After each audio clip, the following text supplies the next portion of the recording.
नमस्कार। आज से कार्यक्रम के फॉर्मेट में थोड़ा सा बदलाव है।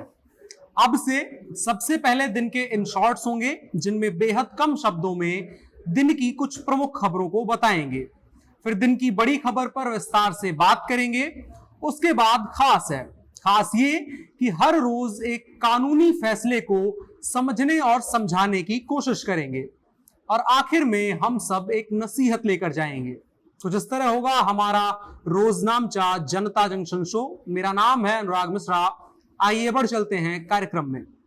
इन शॉर्ट की पहली खबर यह है कि किसानों के प्रदर्शन और वहां हुई हत्याओं के मद्देनजर प्रियंका गांधी यूपी के लखीमपुर खीरी पहुंची, जहां उनको कुछ देर बाद पुलिस ने हिरासत में लेकर एक गेस्ट हाउस में रख दिया, जिसके बाद कमरे में वो झाड़ू लगाती नजर आ रही हैं, जिसका वीडियो सोशल मीडिया पर काफी वायरल हो रहा है। अगली खबर इन शॉर्ट की यह है कि बिहार के नेता पप्पू यादव जेल से रिहा हो गए हैं। पप्पू यादव हत्या और अपहरण के एक लगभग 32 साल पुराने मामले में गिरफ्तार हुए थे और ये गिरफ्तारी उस वक्त हुई थी जब वो बिहार में कोरोना के दौरान एम्बुलेंस घोटाले को लेकर लगातार बात कर रहे थे। इन शॉर्ट यह भी कि लखीमपुर खीरी कांड में मारे गए किसानों के परिजनों को उत्तर प्रदेश सरकार 45 लाख का मुआवजा और हर परिवार के एक सदस्य को सरकारी नौकरी देगी। और आखिरी इन शॉर्ट ये कि बॉलीवुड अभिनेता आमिर खान सीएट टायर का एक विज्ञापन के लिए काफी ट्रोल हो रहे हैं, जिसमें वो दिवाली और शादी में सड़क पर नाचने के लिए मना करते हुए नजर आ रहे हैं, जिस पर लोगों का कहना है कि क्या आमिर खान सड़क पर नमाज ना पढ़ने की सलाह भी इसी विज्ञापन में दे सकते हैं। तो ये थे आज के इन शॉर्ट्स। अब बढ़ चलते हैं दिन की बड़ी खबर की तरफ।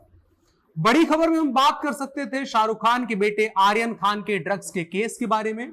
उत्तर प्रदेश में चल रहे किसान आंदोलन के इर्द गिर्द बवाल, राजनीति और हिंसा पर, उसके साथ साथ तमाम और भी खबरों पर बात कर सकते थे, लेकिन इन सब पर बात या तो हम कर चुके हैं या बाकी मीडिया में बहुत ज्यादा बात हो चुकी है। तो आज बात करेंगे हम भारत के दूसरे सबसे बड़े घोटाले के बारे में।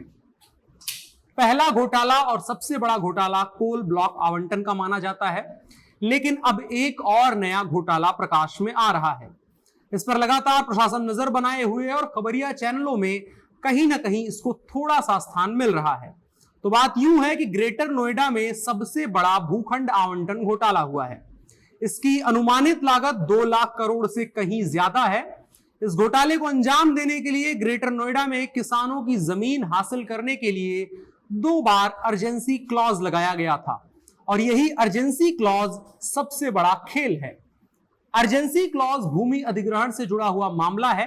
इसके मायने ये होते हैं कि सरकार जब चाहेगी, जहां चाहेगी, तब किसानों से जमीन ले सकती है। थोड़ा सा पीछे चलें तो 11 मई 2011 को ग्रेटर नोएडा के भट्टा परसौल गांव में हुए संघर्ष के बाद भूमि अधिग्रहण अधिनियम 1894 को बदलने की मांग उठी थी। तत्कालीन कांग्रेस उपाध्यक्ष राहुल गांधी ने भट्टा गांव पहुंचकर नया कानून बनाने की घोषणा भी की थी, लेकिन जब सदन में इस कानून का विधेयक पेश हुआ तो उसमें अर्जेंसी क्लॉज जस का तस मौजूद था, जिसके बाद लोग और ज्यादा खफा हो गए। अब थोड़ा सा कानूनी भाषा में इसको समझने की कोशिश करते हैं। अर्जेंसी क्लॉज के तहत भूमि अर्जन, पुनर्वासन और पुनर्व्यवस्थापन कानून की धारा 4 के बाद सीधे धारा 17 कार्यवाही के लिए अमल में लाई जाती है, जिसके मुताबिक किसान का आपत्ति करने का अधिकार समाप्त हो जाता है। यह धारा 17 कहती है।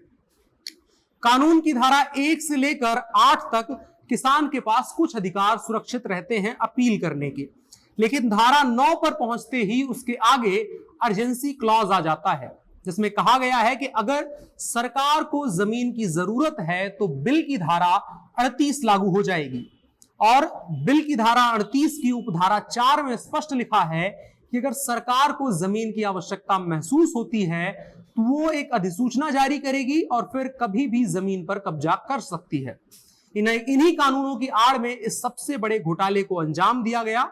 जनहित और औद्योगिक विस्तार का हवाला देकर किसानों से तत्कालीन ग्रेटर नोएडा प्राधिकरण के चेयरमैन और सीईओ महेंद्र सिंह और तत्कालीन ओएसडी यशपाल सिंह ने योजनाबद्ध तरीके से नोएडा एक्सटेंशन के नाम पर बिल्डरों को कौड़ियों के भाव जमीनें आवंटित कर दी, लेकिन नोएडा का विस्तार नहीं हुआ।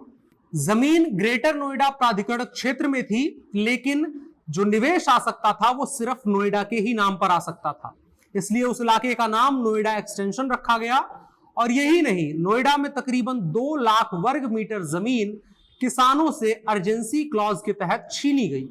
उस पर 168 फार्म हाउस काटे गए और उस वक्त के 9,000 रुपए प्रति वर्ग मीटर की विकसित दर आने के बावजूद 3100 रुपए प्रति वर्ग मीटर के हिसाब से उस समय यशपाल समेत और लोगों ने अपने चहेतों को ये फार्म हाउसेस बांटे। तत्कालीन भाजपा सांसद किरीट सोमैया ने इस पूरे प्रकरण की फाइल आयकर विभाग को सौंपी थी, लेकिन उस समय कार्यवाही के नाम पर कुछ नहीं हुआ और अब तक भी खास कुछ नहीं हुआ था।